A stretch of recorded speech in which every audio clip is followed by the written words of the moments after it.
Hello guys, good morning. Ubani ko ninyo guys atong sudlon ang macro din sa Bangkok aron makita ninyo ang presyo or mahal ba or barato. 2,000 years later. Nata diri dapit sa manukan guys sa chicken section guys. Ang presyo makita ninyo nasa 81. No, diba? Mas marag barato. May mahal na gani ni Jutay kani 87. So una kay 500 diri guys. Daghan ka nagmabitbit guys. Ang imong 500 daghan na kagpapalit. Kay ang presyo niya kaya affordable lagi kay pod sa bulsa guys. And then karon na ata dinhi sa meat section sa kuan sa pork para 118 ang unod, no?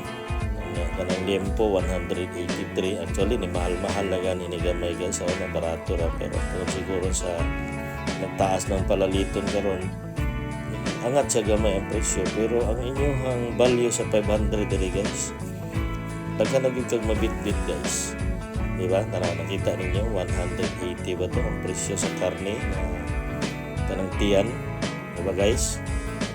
Kanya ang isda, ang tilapia nila na swabe kayo 47 ang kilo. So sa kilo na kay duha na kabuok nya na pagining shrimp. Ang kilo sa shrimp nila is 199.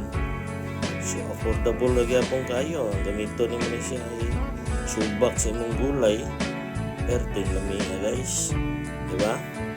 Kanya dali na punta sa bugasan. Ang kilo sa ang pack ani is 5 kilos ni siya, nasa 162 for kuan na ni siya guys. 5 kilos depende po sa klase. Tapoy ang presyo ani kuan pod kaunta 129. So sa 5 kilos guys 129 ang bugas din guys sa 5 kilos. Gusto po ka og naapoy 15 kilos na ay 560. 15 kilos na guys ha, na isa kapag og 399. So sa imong 500 guys na kay karne nga mapalit na po kay 15 kilos ang bugas o dito kas 5 kilos, di ba? 15 kilos guys, sakto kay guys. So 399 kapalit ka bugas, di ba? Dakog agi imong 500 diri guys, no?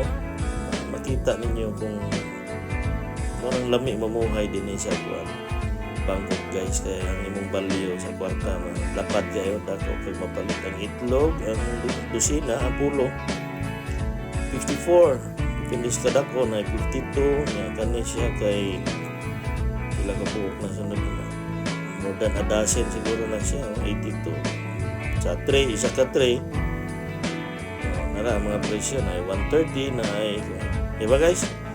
Hope na enjoy ninyo guys ha.